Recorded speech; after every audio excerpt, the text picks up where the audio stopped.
So picture this. You're right in the middle of a perfectly reasonable discussion, making a completely rational point, and out of nowhere, bam, someone brings up history's most infamous dictators just to prove you wrong. I mean, it's wild, right? It's this jarring conversational pattern that's literally designed to make you feel unfairly demonized and just shut you down completely. Well, welcome to today's Explainer, where we're going to untangle exactly what this is. It's called the Reductio ad Hitlerum Fallacy, and we're creating a nice warm space for some clarity today. You're probably thinking, why on earth do they compare my totally harmless idea to history's absolute worst villain? It's a massive shock to the system. You might be suggesting the most mundane policy ever, right? And the person sitting across from you just waves it off, going, well, you know who else thought that? Hitler. It has this incredible silencing effect. Suddenly, you're put totally on the defensive. You're scrambling to prove you aren't aligned with ultimate evil, and your actual perfectly reasonable point, totally ignored. Poof, gone. Okay, let's dive into this, because understanding the actual mechanics of this fallacy is exactly how we disarm it. Reductio ad Hitlerum is basically a highly specific, kind of extreme type of guilt by association. The whole tactic here is to discredit an idea solely by linking it to Adolf Hitler, or really any universally reviled historical figure. The profoundly flawed assumption is simply this: if a genuinely bad person ever held a certain view, well then that view itself must inherently be evil. Which, when you say it out loud, sounds ridiculous, right? And this brilliantly illustrates a very simple historical truth.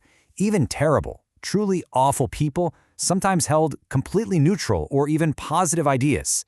I mean, for example, it is a well-documented historical fact that Hitler was a vegetarian and he genuinely loved animals. So, does anyone actually rationally believe that makes vegetarianism inherently evil? Of course not. No way.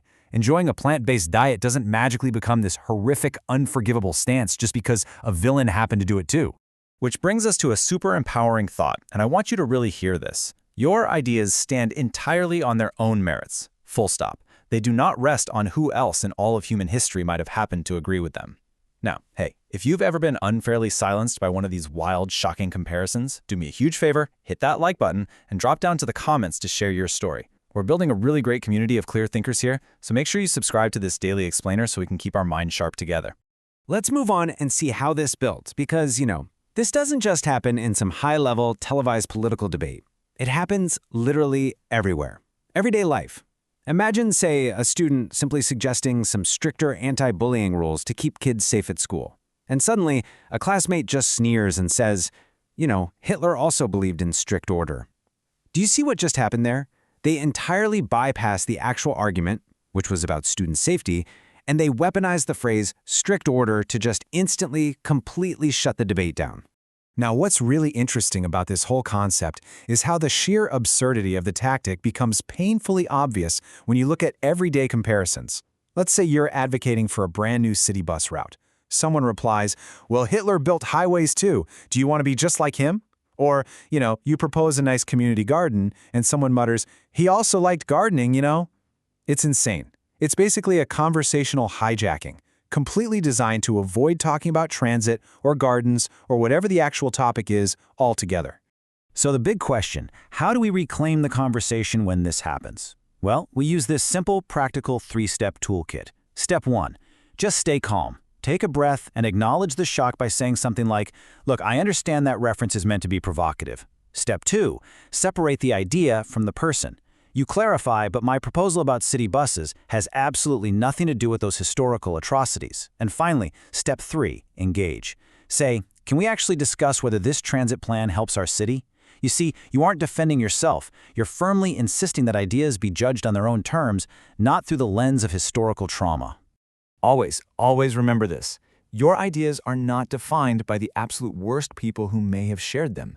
You are valued, and your thoughts absolutely deserve to be evaluated fairly without being dragged into the dark shadows of history by someone who's just, looking for an easy way to win an argument. The second you recognize this Reductio ad Hitlerum fallacy for what it is, you instantly strip away its power to silence you. It's a real game changer. So the crucial point is, we now know exactly how to handle it when people compare our ideas to historical villains. But what happens when they flip the script, turn the mirror directly back on you and say, you're just being a massive hypocrite?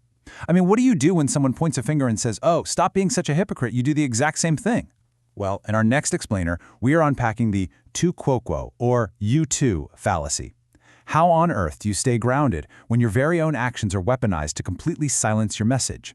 We'll figure that whole shebang out together next time. Until then, stay curious.